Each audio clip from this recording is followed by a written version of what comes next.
Hello, everyone, and welcome back to The Strategic Veteran. I'm your host, Adam Peters, and today's episode is one that's going to hit deep.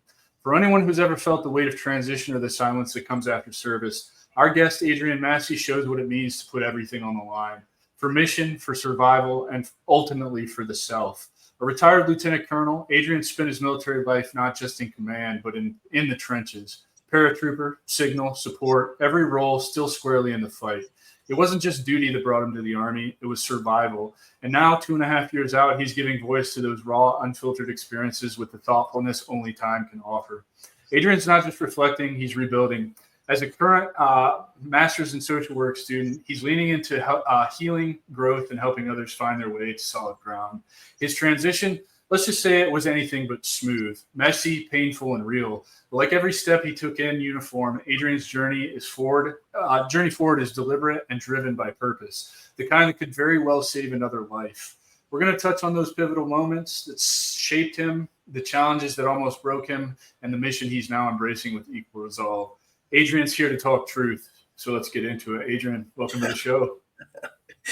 I see why they say that, man. See, I told you, brother. Hey. You already got me, and I gotta say too, like it's my birthday today, so this is happy birthday, brother. We're almost birthday twins. Yeah. And what's funny is like this was not coordinated. This was just scheduled this way. This was the time available. I picked it, and I'm like, oh, on my birthday I should be free, so let's go. Yeah, well, you ain't gonna get me on my birthday because I don't open my calendar on Fridays. Fridays are my day. So I'll be 40 on Friday. How old are you today? Happy early birthday. I'm 46 today, brother. Happy birthday, brother. Thank you. Honor that you're spending your birthday with me.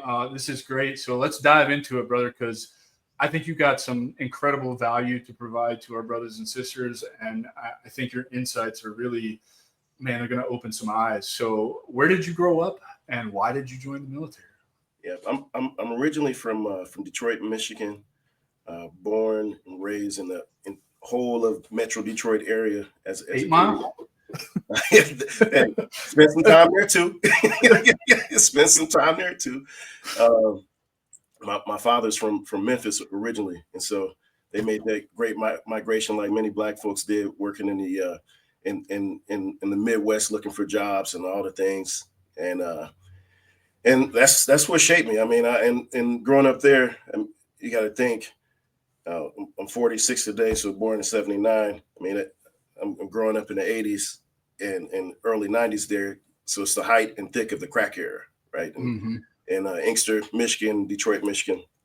Inkster, Michigan is where I spent most of my childhood time, which is just outside of downtown Detroit, about 15 minutes, little suburb.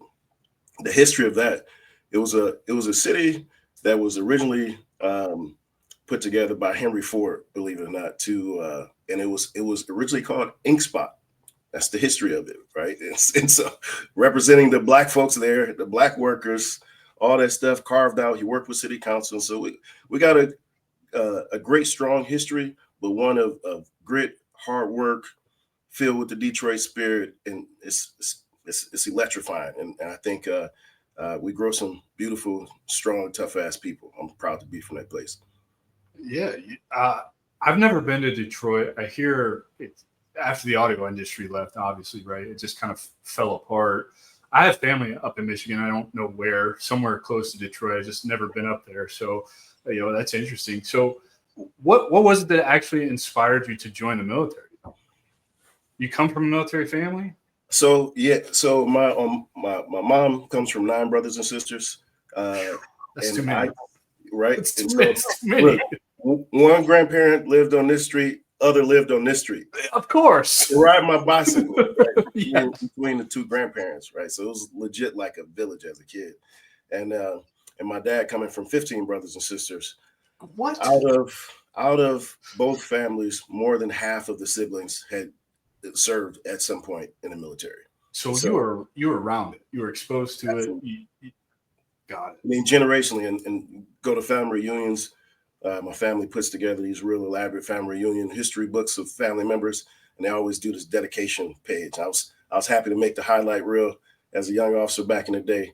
But then as I was looking at the history of all these men, I mean, dated back to Civil War, every war in America, 101st, 82nd, and to join those ranks later on and to be the only officer in our family, it's like, what?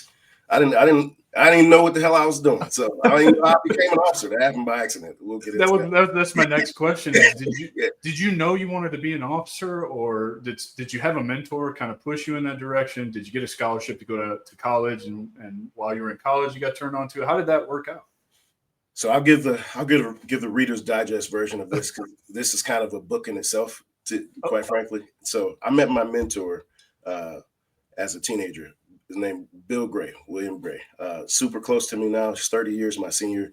He's a retired school psychologist at my high school, at my former high school, Wayne Memorial. And then he's a retired clinical psychologist. And met him in the hallway, 15. He's just out there shaking hands with everybody, doing what he normally does. And he grabbed me up one day and he's like, hey, what are you doing when you graduate? I'm like, be a barber. Like, right. I used to cut hair, right? As I started cutting hair at 12. So I was like the neighborhood barber, all the things. And then I was also going to church at the time. I was actually a preacher, associate minister at 16 years old. That's so doing that to escape kind of the drug scene, all this stuff, yeah, create some values for myself and try to make my mom proud. And so get plugged in with Bill. Bill's like, hey, go do me a favor. Go to your counselor. I want you to pick out some college applications. I'm like, what? I'm like, you literally just asked me what I was doing. I told you what I was doing. College wasn't on that list. College was not on that list. I just really didn't think it was possible for me, right? Were you a good student? Did you get decent grades? I was a terrible student. Absolutely. Terrible student. I had a 2.0 and 14 on my ACT, bro. So, oof. I mean, hey, the 2.0 they gave to me, okay? Because it wasn't for lack of intellect. I just didn't put forth any effort. I relate to that so much because the only effort I put in was enough to keep my grades up so I could play sports. Yeah. School wasn't for me, brother. Even when I went to college, and you might relate to this now. When I went to college after the Army, I went to flight school, and then I went on and got my bachelor's degree in business and psychology from a choose your own adventure school. We won't go into that, but even in flight school, I saw the younger kids. I made this determination, like, college really isn't for us right out of high school. Like, it was so easy when I went back after the Army because I had discipline, I had time management skills, I knew how to complete a mission kind of thing, right? So the example I give people is when I was finishing up flight school and I had to do the gen ed classes, and I was in the class with some of the other students from the flight cohort, and they would ask me about some of the assignments from class, and I wouldn't have an answer for them because I had done the assignments since they unlocked the assignments at the beginning of the week. I just done them all like Monday and Tuesday, so I have the rest of the week is my time to do whatever I want, right? And they couldn't wrap their head around that. Like, you're already done with this week's assignments. It's like, well, I value my time, and I know what it takes to get these things done. And so, I was a much, much better student later in life than I ever was in high school. Yeah, no, same, absolute same for me. Once I got into the military, it definitely unlocked all of those skills, exactly what you're talking about, time management. And I realized I had the capability all of a sudden. I'm like, oh, I'm pretty damn smart. I can do it. Right. And so it's interesting. So in high school, I ended up, so Bill hooked me up. He called the missions president at Eastern Michigan. That's where I went to undergrad. And so he gives them a call, and he talks to the guy like he knows him. He has no idea who this guy is. Mind you, he's a psychologist, so he's just into it deep right away. This guy's drinking all the Kool-Aid, and he's got him all pumped up. Next thing you know, he's like, just have him send the application. Just get it straight to me, and we'll figure it out. We'll make something happen for him. If you believe in this kid, I believe in this kid. I'm sitting in his office like, what the fuck is happening? Like, I'm going to college now? I didn't know I was going to college, right? And so I get to Eastern through, they had this, they call it the summer incentive program, where they picked 50 kids from underserved communities and that kind of thing. And you had to prove yourself. And so I did like an academic boot camp 2 weeks after I graduated high school. So I did the summer semester right away. And you just went straight into college courses. I took my 2 classes, this, that, and the other. And you had a work study job, all the things, a super intense schedule, and we're rolling. And so I was successful.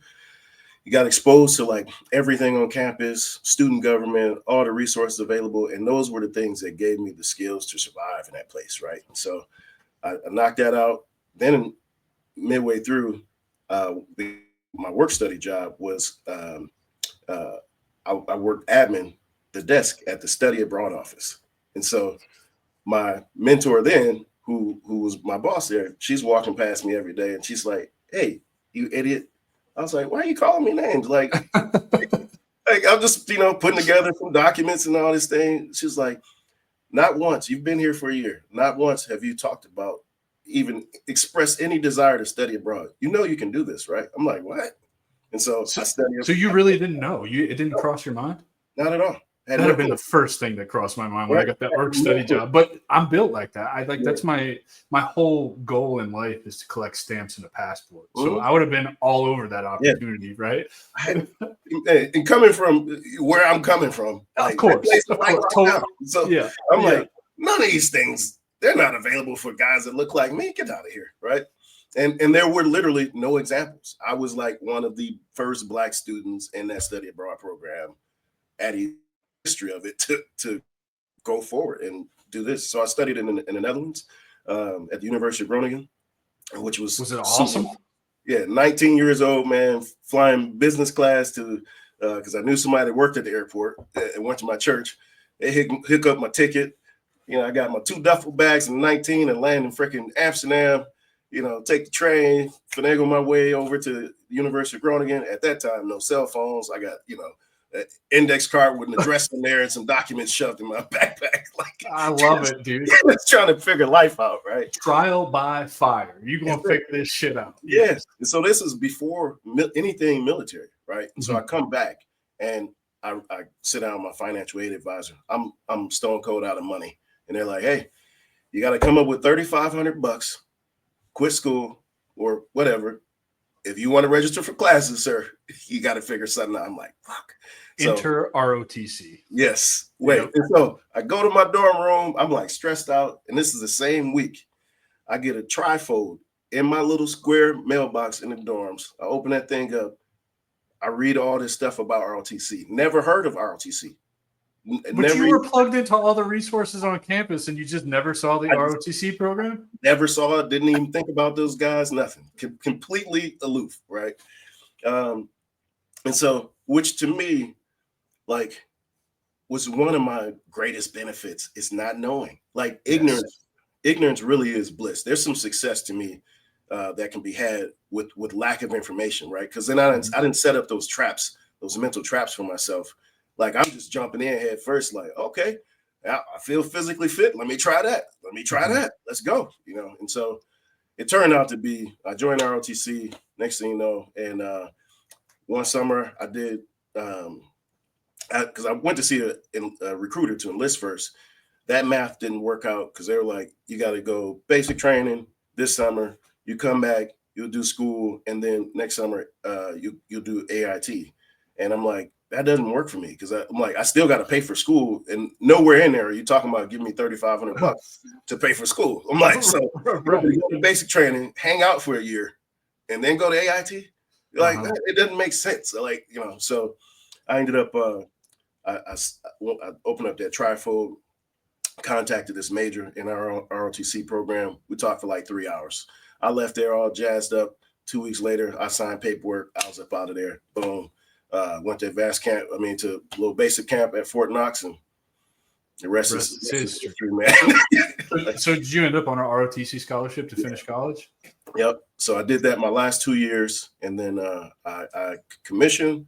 I was supposed to. My first orders were to Germany. Met my wife in college, and so like every good dumb officer, you try to get your wife before you start because they tell you it'll help keep you grounded. And I did that, and it did keep me grounded because I was probably a wild animal and didn't know it. right? And so I guarantee you were a wild animal. You know how I know? Because I was a wild animal and didn't know it. I probably could have used that advice. Find your wife Right. before you enlist. However, the difference between you and I is I was 17. I didn't go to college. So, you know, a little early for a wife, I think. Mm-hmm. So me and wife, you know, we get hitched, and like literally shortly after I graduated Eastern, I was kind of hanging out for a few months, waiting on specific orders, and then I got orders to go to Germany first after my officer's basic course, and then wife is pregnant.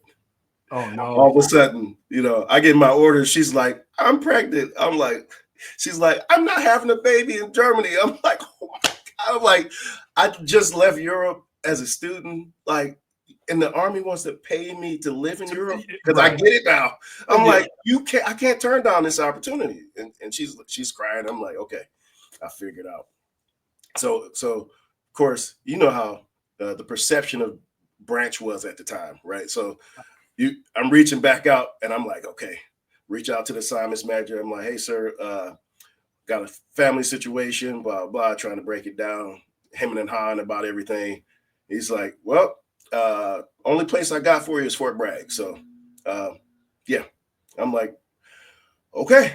Talk to the wife. I looked at her. I'm like, guess I'm going to Fort Bragg, and you'll have a baby in America, and I'll figure out the rest. And you know, the reputation that Bragg had, all the officers, especially as a young cadet, you know, like everybody is afraid of the real Army, so to speak. Everybody, the 82nd, that's across the board, brother. Yeah. It's not the officer corps only, it's the enlisted guys. I had to counsel dudes who were coming back from deployments. I'm like, look, you got orders to go to the 82nd. It's a different world, completely different world.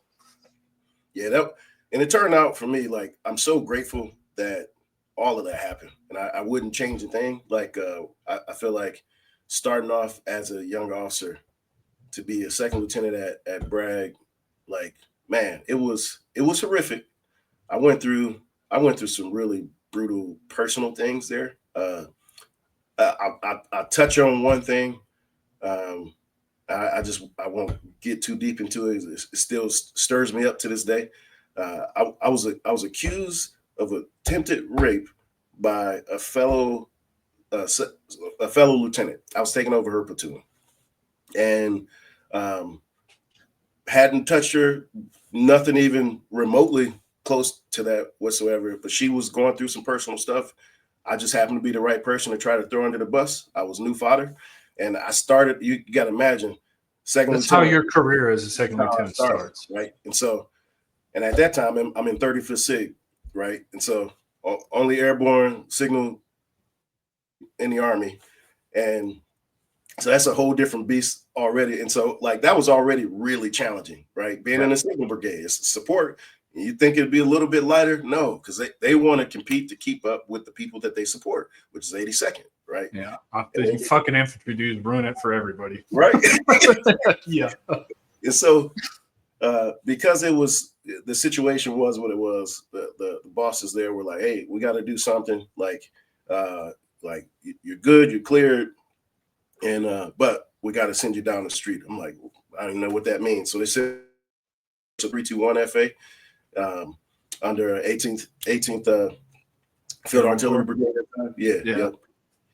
And that was man, oh man, to be a young Black officer in that environment as a second lieutenant in a captain's position, all male, and these boys were meat eaters, to say the least. Like, that was the culture in general. They eat their own, and then when you look like me, there's a lot of subtle, random things. It's like, and then things that are not so subtle, from bosses to peers to everything, and that literally is the authentic culture, right? And so at the time, I honestly did not view it as like racist like that, but in hindsight, as I reflect, I can point out several very specific things that I could say that if I told you, you'd be like, "Oh yeah, that was racist," you know, and that's.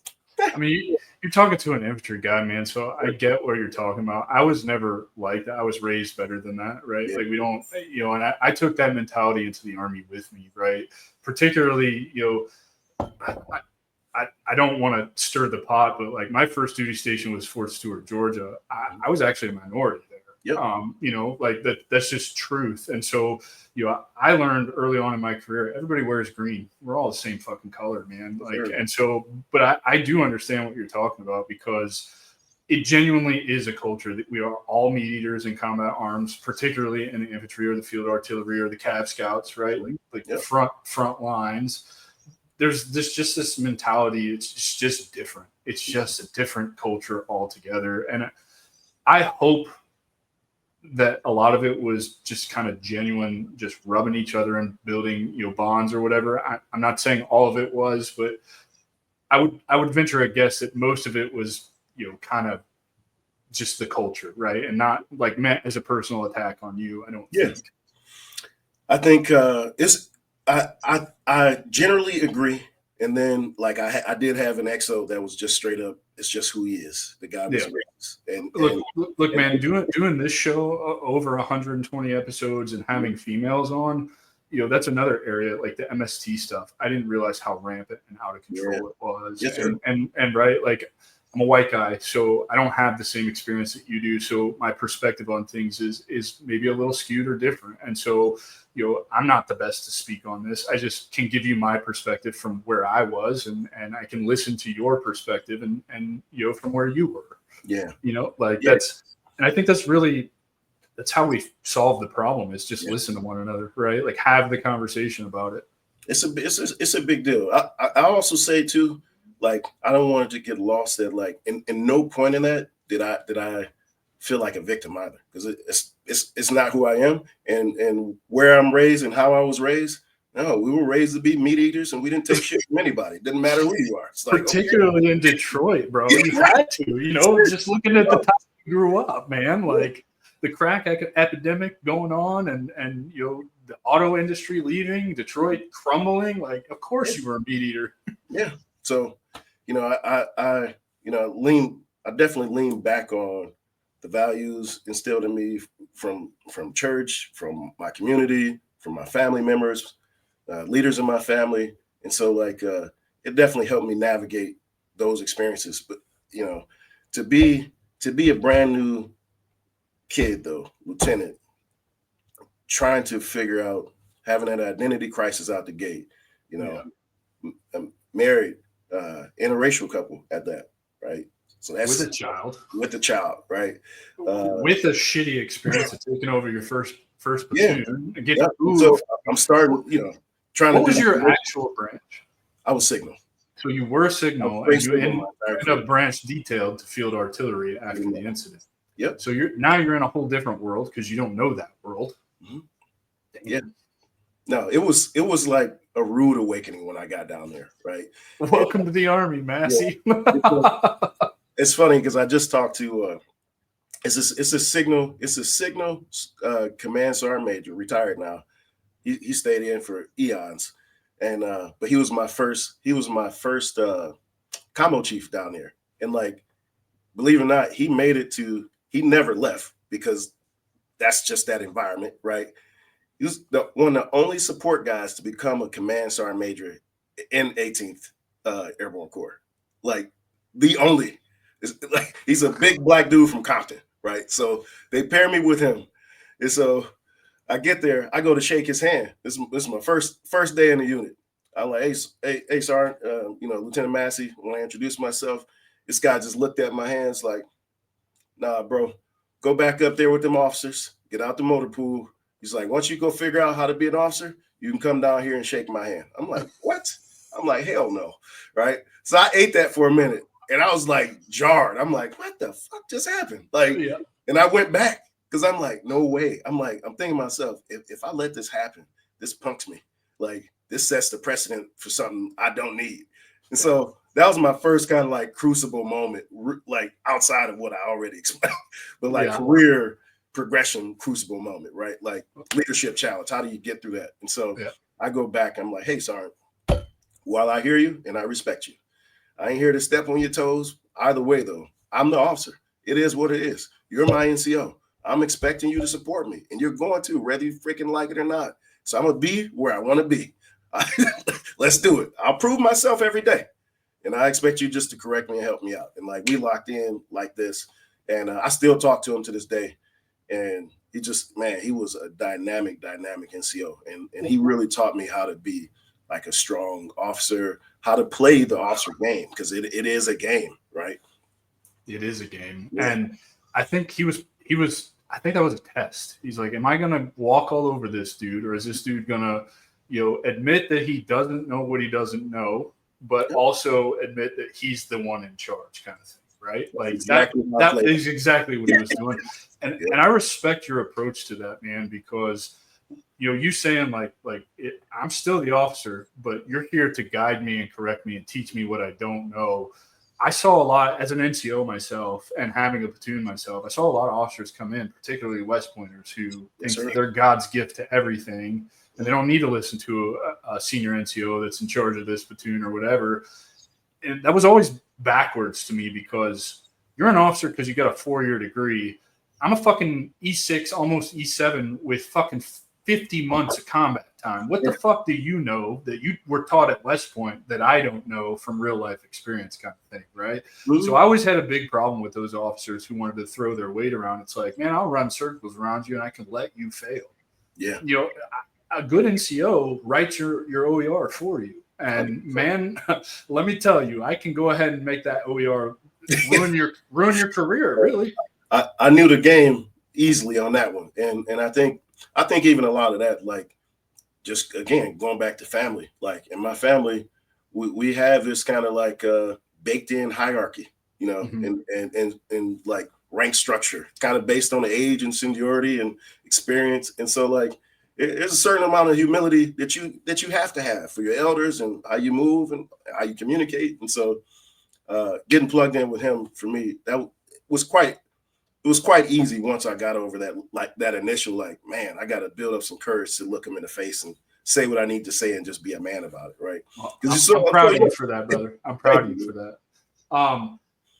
Let's wrap up the career, because what we're really here to talk about is the transition. As doing so many episodes of this, really starting this show with the idea that the path back to purpose for vets was entrepreneurship, and then really collecting some data from these conversations and realizing the bigger issue is in the preparation to transition out, and how DOD, the Army, the military just gets it so wrong. And so I think that's the value here is I try to highlight the struggles that we go through, as told by your perspective, my perspective, other guests' perspective, to really kind of give a roadmap for some of the challenges that can come up, some of the things that can, you're going to have to navigate that TAP and the VA, and nobody's going to prepare you for, because largely none of them have been through it, so they can't relate to it. So how do you teach that? But also just because I think it's more a cover your ass, check the block thing. They don't give a fuck, really, is what it is. And so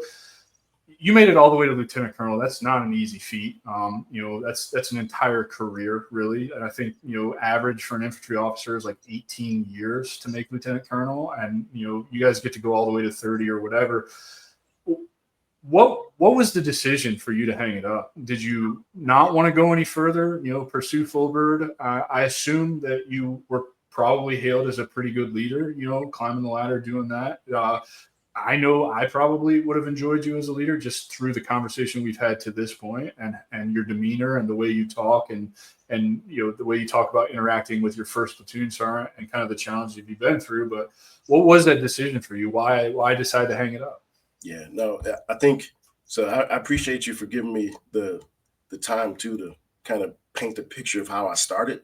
Of course, brother. And so this is full circle too, right? And so my transition story, unfortunately, like I had after I went through that first part at Bragg, and it really, really taught me so much. And I kind of like from there, I had all these tools skyrocketed through my career. I was below the zone to major, like completely fast tracking, was on it, right? And I deployed 3 times, 45 months collectively, combat environment, right? So 04, 05, 07, 09, during the surge, all that stuff with 2nd Cav. I was a company commander with those guys. I love those guys. And then I got to go back as a Brigade 3, 2018 to 2019. I managed all the comms, all the tier 2 comms for the entire Southwest Asia and CENTCOM stuff. So like what an opportunity for me. And so I'm like, I'm like, man, this Incredible, is man. living the dream. Like, Yeah. Especially like being forward now as a lieutenant colonel running comms throughout like all of our wars in the Middle East, and having those touch points and being able to drive that stuff as a young leader. And so I decided, I'm like, one, obviously just with the separation and things like that, family stayed in DC area. Because when I got there originally after CGSC, I became I was the first executive officer for the Deputy of Army Cyber. So I built the executive office for the Deputy of Army Cyber, right? And so we're going to have to bring you back because there's a lot of opportunity in the civilian world in the cyber sector. And I'm sure you've got some valuable insights that'll help our brothers and sisters get careers in that field after they get out. So it's funny because I can point people in that direction. I could not figure out how to be successful. This is where I'm going to go. Right. There's value in that, man. And that's the only reason I bring that up is because I've been reached out to by IVMF. I did a live with IVMF as they launched their new Google cybersecurity program. Then I went up to the EBV program in Philly and heard more presentations on cyber. I've done several other interviews and meetings with people in the cyber reaching out to me to really turn vets onto this opportunity. And so the universe put us in each other's path for a reason. And I think that reason is not only to help tell your story, but to help leverage you, to help our brothers and sisters live better lives after we get out through the knowledge that you have. And you didn't put any of this on the forum. I had no idea until just now. So for those listening and watching, like, this is how this shit works. This is how networking works. This is how partnerships, collaborations come about. Like, have open dialogue with people, learn about people, build relationships with people, because man, you'll create so much opportunity for yourself. It's so, man. So I get to this point. I'm in Kuwait doing this Brigade 3 gig. This is, I'm wrapping this up 2019. And I'm thinking to myself, like, man, like, I don't really think I have the juice in me to command. And like, after being a Brigade 3 and just seeing the impact and having so much impact with battalion commanders, and then alongside my brigade commander, that for me was fulfilling enough, right? Yeah. But I also simultaneously, and here's where the stuff gets thick for me, and this is where the real transition story starts, right? This is what we're here for, the juicy shit. Yeah. So I'm in Kuwait. I go see my doc. I got this freaking nodule on my thyroid. I'm like, what the hell is this? I'm like, and I had doctors tell me about it before I went. And of course, being a perfect meathead, you just blow it off. So I'm like, tried to schedule it, everything, made it through my tour down there really successfully, had a blast as a Brigade 3, came back. And I told him after I finished that job, I wanted to retire at Arlington National Cemetery. And because they had believe it or not, they have a lieutenant colonel position there to be like you're the G6 CIO there, right? And so I'm like, man, I could be a CIO, and to be a CIO of Arlington, that should help me transition, bringing all these other skills that I now have throughout my career to be able to transition as a vet over to being a civilian. I'm like, this should be great. So, but as I'm at Arlington, I have the surgery done, and this is important, I think, for lots of folks to know, just from a health perspective as well. That thyroid being the governor for your hormonal system, all the things. Once that joker got removed, I didn't put me on hormone medication, anything like that. So I just thugged it out. So I got my neck cut. I'm back at work, whatever.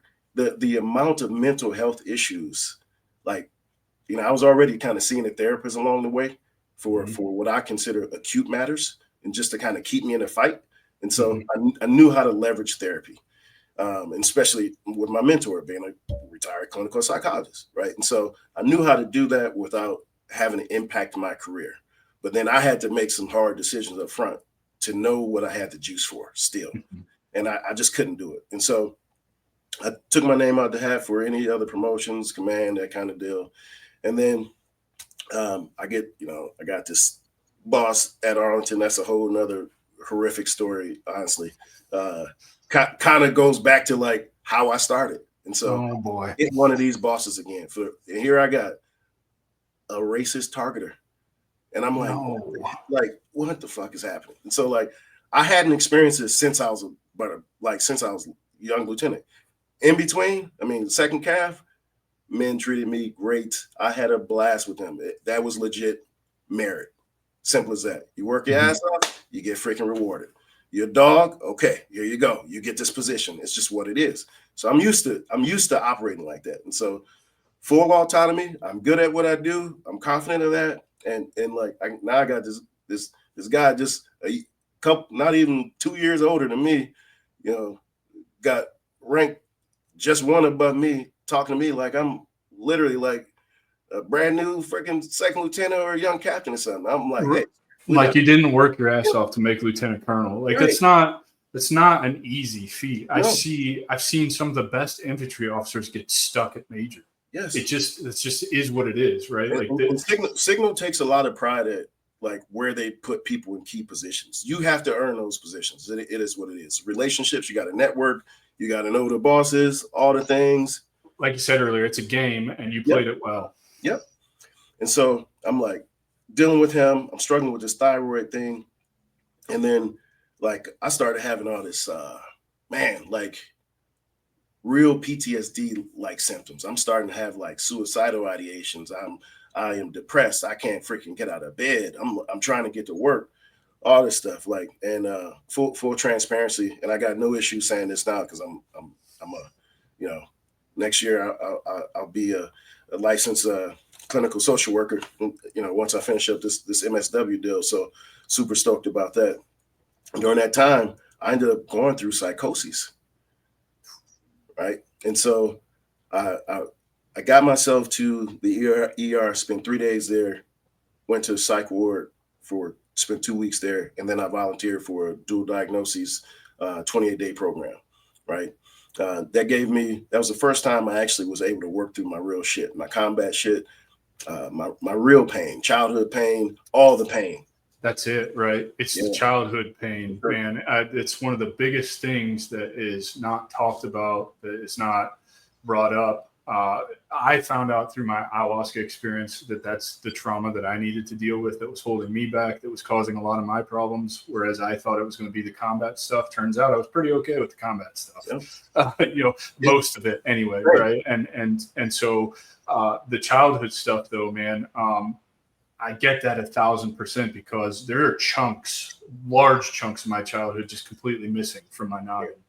Yeah. And ayahuasca showed me a lot of why I was the way that I was and how to change it based on, kind of the childhood stuff. So I'm glad you're bringing that up because it's so prevalent and we don't even realize it. Yep. And you got to think, here I am, I got all this pride and all this stuff. And like when your bottom falls out in the fashion that mine did, and fortunately it fell out privately. I was able to like kind of self-elect to get away and not do anything stupid at work or anything like that. And at that time I had a different chief of staff. He was unbelievably supportive. The staff at Arlington, I gotta say this as well, like don't even want to badmouth them because they protected me and they helped me out tremendously in terms of just giving me the leeway to grow, to heal, to get offline for a minute and plug back in. Right.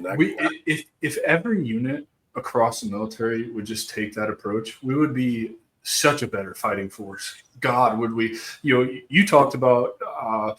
I just have to comment on this because me growing up in the Army, I watched people's careers be ended for going to talk to therapists and to, like you said, right? And you said you learned because you had a mentor who was a psychiatrist and you learned how to game that system to not get on anybody's radar or whatever.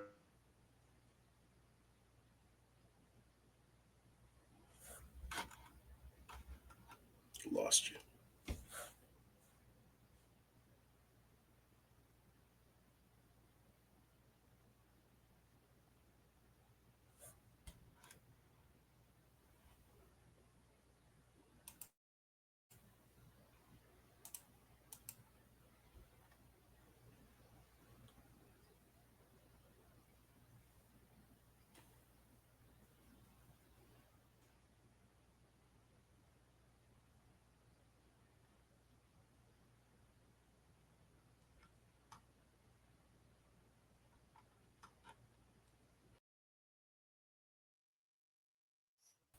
Sorry, brother. Yep, no problem. I got you.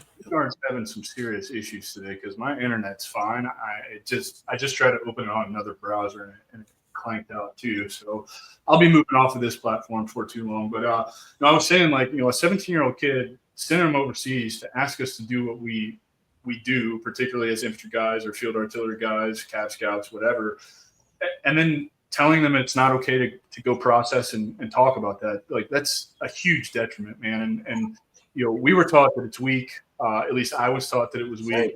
And watching people have their careers ended for it, I never went and talked about any of that stuff. And it really affected everything from the rest of my career to, my life afterwards. And knowing what I know now and having gone through all the healing that I've gone through and put in the work, I think it's the most strong thing that you can do to go talk about that stuff and to process that and work on your emotional regulation and deal with the childhood trauma and face those demons, if you will. So I appreciate you bringing that up, is where I was going to talk about. Yeah, it's forced me, this process has forced me to, like, reevaluate everything. Like, purpose, right? Like, talked about I got this great background in IT and cyber, all the things, and I should have been able to parlay that transitioning out. And I had what I thought was a solid plan, and the plan did not go as it should have, right? As most plans don't. And I gotta say this is important too. So here I am. I got this new chief of staff. I'm out of the hospital, back on my game, like back to work, whatever. Already turned in a retirement packet, and I know I'm exiting out. And my boss at the time, he's super adamant about, like, asking everybody what their retirement plan is and that kind of thing, right? So he gives us a template. We had to share it with him, all things, and right, sabotage the fuck out of my plan, just straight up, right? So here's where my stuff got really, really bad. So I make it through all that stuff. I retire, have a beautiful retirement ceremony at Arlington.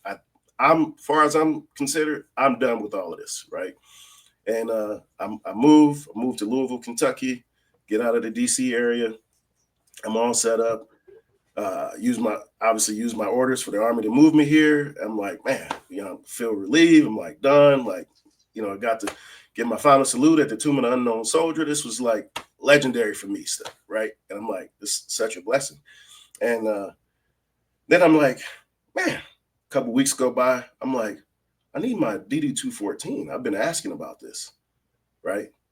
You didn't have it the day you gave your final salute? Nope. Listen, what happened is that boss held up that process. He's the last signatory for me to get out process from the headquarters. This is the douchebag boss, I assume. Yeah. Yep. I go 4 months, brother. Transition out of the military, 4 months. No DD-214. No, I got cut cold from medication. It's like I don't exist all of a sudden.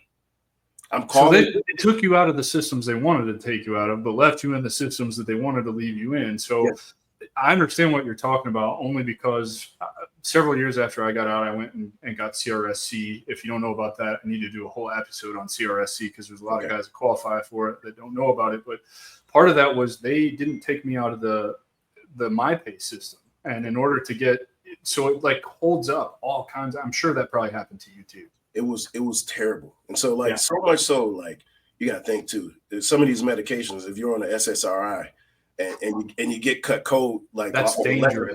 They'll kill you. That's the position I was left in. And so I literally hop in my car. I tell my wife, I'm like, I'm fucking losing it. And I'm so fucking pissed. Like, I have to, like, we got bills to pay. I got a kid in college, like I'm taking care of my family to go. Not only that, but you're a fucking lieutenant colonel in the United States Army. Like, Jesus Christ. Like, I drive down there. I'm in front of doctors. We can't do anything for you because you're not active duty anymore, technically. Yep. And so drive back home, spend that time down there, got nothing out the deal. And I'm like, I start calling everybody. I'm hitting up leadership at Arlington, all the things. Needle's still not moving. I'm like, okay. I went full blown administrative assault. I went EEO. I went ICE complaints. Yep, DAIG. And then my final one, I went to, I filed a congressional complaint. And then within 72 hours of the congressional complaint, I get money in my account, DD-214 emailed to me, people from, Joint Base Meyer blowing up my phone. I'm like, I've been calling you for 4 months, bro. 4 months. I've been I hope that motherfucker got a Gomar for that too. I got everything. I saved everything. I've created the narrative. Like, was easy for me to blast that to all three of these, administrative entities for me to get taken care of. And now you got to think what a distraction that is out the gate. So here, first 4 months out, I think I have a plan. Now I don't exist. I'm not even I don't know what the hell I am right now. Like, I'm freaking I think I'm a retired lieutenant colonel, but I got no paperwork to even prove that to get a new job. I can't do shit. Like, I literally can do nothing. I can't seek out any new opportunities. And I don't think people really grasp that. Like, you got to close these things out properly. You have to be closed out properly. You got to make sure it's closed out properly. You can't you got to be so aggressive about it. And I feel like I was, and still didn't get the result. Like, it's not something I would be laissez-faire about, right? Right. And so the impact that had on me mental health wise, the hurt, the pain, and I had to work through that, not blaming the entire organization, not thinking bad about my service. I had to work through a lot just to be able to get refocused. And I ended up like, I wrote a 5-paragraph op order, like a good ops officer would do, about my own life. I was like, fuck this, I'm about to figure it out. Yeah. I bought a whiteboard, set it up, got in my basement, boom, boom, boom, writing this thing up, typed up literally a plan of action, and then got plugged in with the VA. One of the best things I did. Painful, super, super painful. So men and women listening, don't fucking give up. Do not give up. I say that so much, man. Like, the secret to navigating anything that you want out of the VA is patience. It truly is, because the process isn't really that hard. Fill out this piece of paper and fucking wait. And I'm a little bit different of an animal, because when I went to flight school after I got out, I spent a year and about $15,000 to get the medical so I could even go to flight school. Yeah. And that's the same game I had to play with the FAA. It's do the thing that they want me to do, send them the paperwork, and wait and be patient. And I do remember about I think it was close to 18 months before I finally got the conditional medical. But I remember at like the year mark, I was living with my best friend, and I just looked at him and I was like, dude, I think I'm just done with this, because I had gotten another letter. They wanted me to jump through another hoop. And I was like, dude, it's been a year. It's cost me X amount of dollars, all the savings that I had put away. And I was just like, and sure as shit, man, the next letter I got from them was the award of the conditional medical. And I was like, oh, now I can start fucking flight school, right? Like, so to your point, the secret is patience. You can do anything you want to do inside of the VA. You just have to be patient. It's a big deal. When they tell you no, that's not a final no. That's the other thing. It's not a final no. It's just they want to see, are you willing to go push more buttons? Really, what you have to do is become a thorn in their side, and they get annoyed with you, and they just give you what you want. Hey, and so look, to your point, I got this voc rehab counselor, because I was thank goodness I was accepted by VRE, the vocational rehabilitation and education program through the VA, which for me is now life changing. Legit. And so that's why I'm able to pursue another master's. It's a great program. And I agree with you. If you get a good counselor, I got fucked, and I got a shitty counselor. The first one I got, trash. Okay. And I had to fight so hard, and I annoyed enough therapists, enough everybody, to where like they end up pinpointing me like a person that they thought would be great for me. I'm like, okay, great. And she has been like, this woman is like an angel to me. She's held my hand, helped me like really just ground myself and rethink transition again, right? Mm-hmm. And so now I got a legitimate plan mapped out, roadmap, and that kind of thing. And even mental health wise, just the resources that she is able to tap into just helped me get my stuff like really tight and squared away. But she told me just recently, she was like, I never told you this, but when I got assigned to you, you came with a warning label. Like, what the like, you know, and so to your point, I achieved exactly that, being a thorn in their freaking side. And you do have to be relentless in this thing. Like, no, have a general understanding of what you want and what you're trying to achieve through the VA. Know what's kind of possible, seek that out, tailor to your skills, everything, your disabilities, all the things, and use it. Like, you gotta grind it out. And it's been, I'm grateful to now be where I am, because I think I mean, real talk, just getting out the way I got out, the hurt, the days that I was this close to just smoking myself, just being fucking done. I'm like, I can't do this. Like, I am done. I got nothing. I'm so grateful to be here with my family, to be talking to you, man, to see the light and to be able to move freaking forward, to know that, like, I'm good now. Like, I'm to the other side, right? And there's still just so much potential left. Like, there's so much room left on the field. I could not see that before, bro. Like, it had me in such a deep chokehold. Like, that dark cloud was so thick and black, I could not figure out how to remove it. I'm like, I was waking up crying every day. Like, at least 5 days a week, I'd open my eyes. You know, I'm thinking it's time to wake up. Well, start my day. I'm just like, I open my eyes. I just feel the weight sitting on my chest. Tears start flowing. I'm like, what the fuck am I even crying about? What is this? Right? I'm like, you got all this stuff, all the, you know, great resume, boom, boom, boom. And man, using the resources to get back in alignment with myself. It's been a gift, man. I, for one, am glad that you're still here. I'm super grateful for this conversation. In fact, I'm so grateful, and I'm terrible at managing my time today for some reason. I put things on the calendar that I probably should have given us some space for, because I knew this was going to be a good conversation. I want to bring you back for part 2 to finish up your story, brother. Does that interest you at all? Absolutely, man. Totally.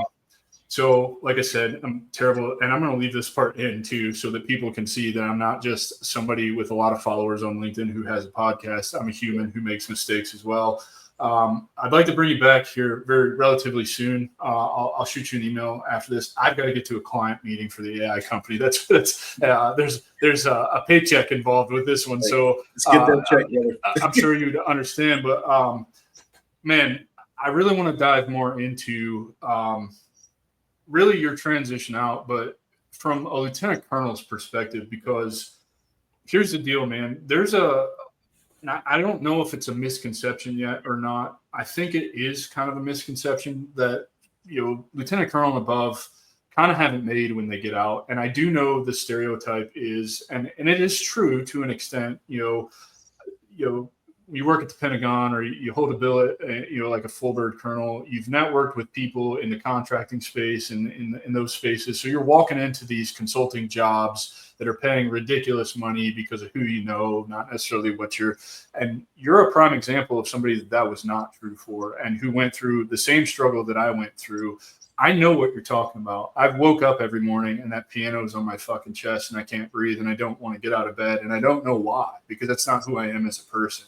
And I remember riding the Harley thinking, dude, 120 miles an hour into that tree ends it all this suffering, all this whatever this is goes away. I just don't have to feel this anymore. And I think it's important to really like look at that and kind of analyze that. And if you're willing, you know, dive deep into that and set the example for those, you know, that are going to come after us. And so I'd love to bring you back on and do a part 2 with you, brother. And I think we can use that to really talk about the cybersecurity stuff and the path forward for that. So if you'd love to come spend another hour with me, I'd love to have you for another hour. Let's lock it in. No, I really appreciate the time, man. I love it, man. Ladies and gentlemen, this is part one with Adrian Massey, former Lieutenant Colonel in the Signal Corps of the United States Army. I really appreciate you guys tuning in. If you're looking for resources or if you feel alone, I promise you're not alone. Join my community. It's free. It's called The Stronghold. I don't drive engagement. You guys drive engagement. It's the antithesis of Facebook groups. You can come be vulnerable, talk about your challenges, and actually get advice from people, real advice, not pull yourself up by your bootstraps and stop being a bitch. You're going to get actual perspectives on people who've walked a mile in your shoes or are currently walking a mile in your shoes. So I'd encourage you to go check it out. It's like 180 veterans in there, entrepreneurs, counselors, financial advisors, franchise owners, all kinds of different shit in there. There's no shortage of path forward for you. So I encourage you to go check that out. And let's grow the biggest online veteran space on the internet. I think that would be awesome. And let's be helpful to one another, and let's serve something that's bigger than ourselves. We will see you with a part two with Adrian here in a couple weeks. And of course, we're dropping content twice a week, chatting with fellow veterans to give their perspectives on transition and some actionable insights. So Adrian, I really appreciate your time today, man. I really don't want to cut this short because this has been a great conversation, but if it's any consolation, part two will be even better. Let's do it. Talk soon, man. Thanks so much, Adam. Have a wonderful I appreciate you. Take care, everybody, and we'll see you next week.